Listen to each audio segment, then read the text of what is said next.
Hey, welcome back to Navstar. Today we are reviewing the ATOMRC Dolphin.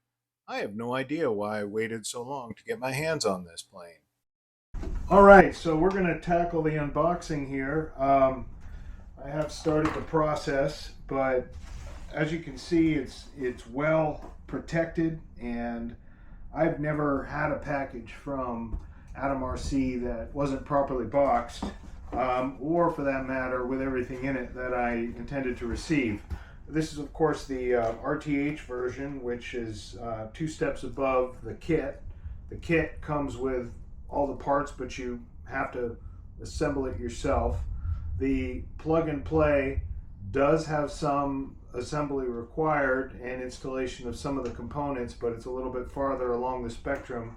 Then the RTH is the model that has the flight controller in it and all the components installed. So that's an important distinction to understand when you do order from them. Now I'm as I said, a big fan of ATOMRC. I love their aircraft, and all of the aircraft that I've ordered have performed really, really well. But I've never gotten around to ordering the Dolphin. The Swordfish has been in my stable for a while, and that is an amazingly efficient aircraft. But I always wanted to check out the Dolphin and give this thing a test. So we're going to run it through its paces after assembly, and we'll break it down. As you can see with the RTH version, the flight controller is installed, and I've had really good success with the Atom F405 Navi, which has its own programming profile in iNav.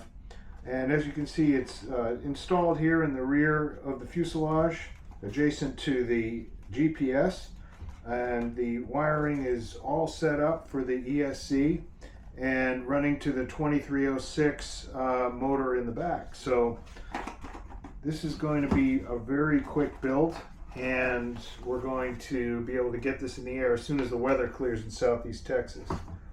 Forward canopy removal is easy. It's held in with two magnets, and we have a variety of parts which were conveniently installed inside, which we'll get to in the build process here shortly.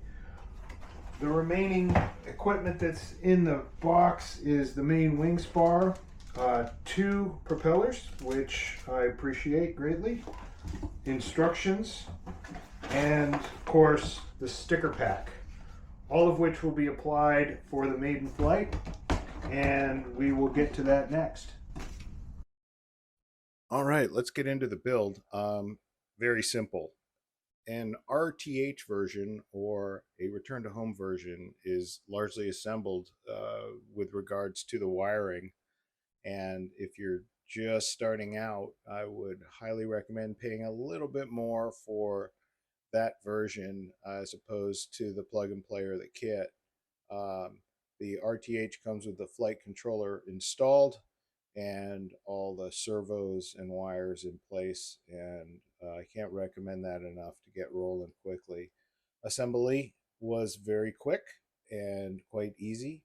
You'll see that the nose snaps on with a magnet.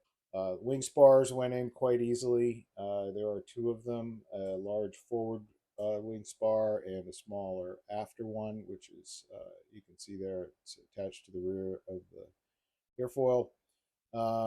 Pretty simple to run the wires through and then affix the wings to the main fuse with some long screws.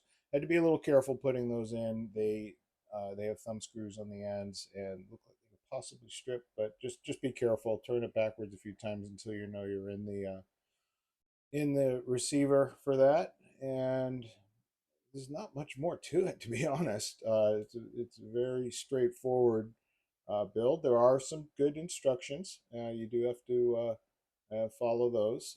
But given that I've built a number of ATOMRC projects, I didn't have any issues with it whatsoever, nor will you. This would be my third ATOMRC aircraft. The venerable Swordfish was my go-to everyday carry, so to speak, for a long time. Great plane. Highly recommend starting out with that one. Very forgiving, long range, and very efficient. Then we have the Beluga, which I'll be putting a video up shortly on with a brand new paint job. It looks awesome. And here we are with the Dolphin. I'm really excited about getting this thing in the air and seeing if it lives up to all the hype. All right, here she is fully assembled. I went with an exterior mount for the 04 air unit. I didn't have the time to mount it inside and run the fans, but it worked out really well in the end. I think I'll get to it and install a fan because they do get a little hot. And there's plenty of room in there, so I may end up running an extra battery in the rear section of the fuselage.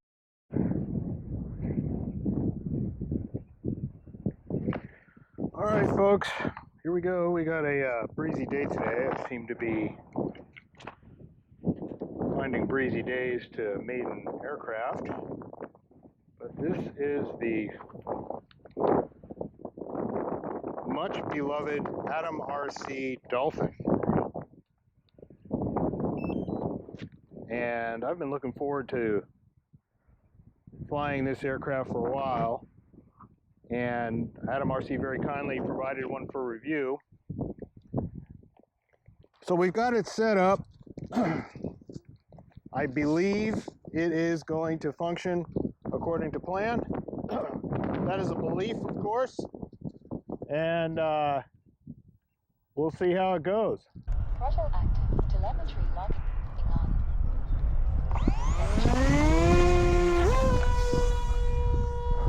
Right on! Way to go, ATOMRC! Right out of the box. I love it. To say that I'm a fan of ATOMRC is an understatement. This is great. I love this. She flies so well, right on CG with a 5,000 lithium ion from Dark Energy. I love those batteries. Look at her go! I love it. Sorry about all the wind noise. Auto launch worked great. The new DJI software was really a nice surprise to see how well it worked. And I love the 04 air unit Lite. It's perfect for this aircraft, and I don't believe I'm going to get something larger for it. It is just the right weight and size for this to work. But yeah, back to the plane, man. What a blast to fly. It has been super fun to fly this aircraft, and I'm going to keep flying it. Looking forward to testing it out at some longer range. Today was flown just line of sight. I didn't have a spotter, so we just kept it where I could see it, and the goggles did their thing and recorded on my forehead. But boy, oh boy, this is now #1. Sorry, Swordfish. Great planes nonetheless. It was an awesome platform to learn on, but this is it.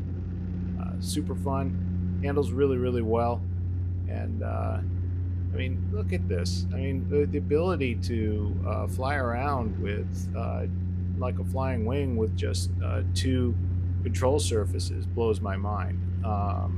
But the iNav developers, God bless you. Those are great programmers that have given us a wonderful piece of software.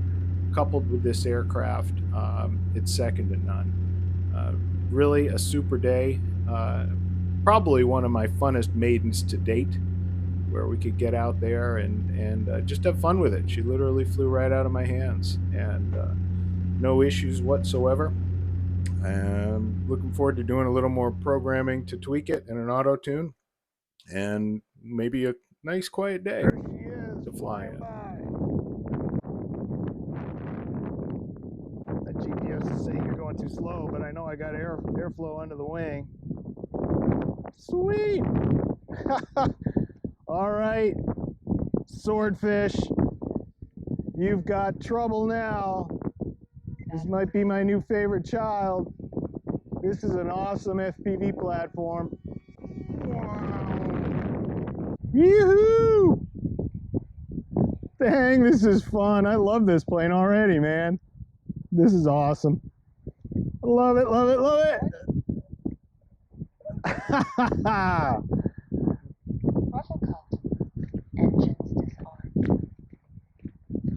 It is Good Friday, baby. And it was good. I ended up redubbing this clip because the wind was just too much, but the ATOMRC Dolphin, what an amazing flight I had today. The ease of assembly and the performance of the aircraft, coupled with the flight controller, the new software on the DJI, made for an amazing experience. Look out, Adam RC Swordfish. You've just been relegated to number two. And this is such a fun plane. Sorry about that. I think the difference is this is much more aerobatic, uh, higher speed generally, and not quite as efficient, I think, as the dolphin. I mean, as the swordfish, but nonetheless, it's just an incredible platform. I highly recommend using the DJI O4 Air Unit Lite in here. It's such a very small weight penalty. It is almost perfect for this aircraft. And I'm looking forward to putting a pan servo on there, and it won't increase the weight too terribly much. I'm also going to be installing probably a dual battery so we can see how far we can go with this in terms of loiter time, and an auto tune when I have some calmer conditions. I did execute an auto tune just to kind of do a rough tuning on the aircraft, and actually made a huge difference in the way it performed, even with the turbulent conditions. But I would not hesitate to pick up an Atom RC Dolphin and add it to your fleet. If it's your first FPV aircraft, maybe start out with the Swordfish and then don't waste any time and get onto this Dolphin here as soon as you can. I'd like to extend my thanks to Adam RC. Daniel, appreciate you sending one for review. Um, I got to tell you, I'm grateful for our collaboration. And, if this didn't turn out well, I would have told you, but it absolutely turned out better than I expected. So keep up the good work. Keep innovating over there at Adam RC. And stay tuned for the next Beluga video. We've got a new paint job on there, and she looks fantastic. Thanks for tuning in.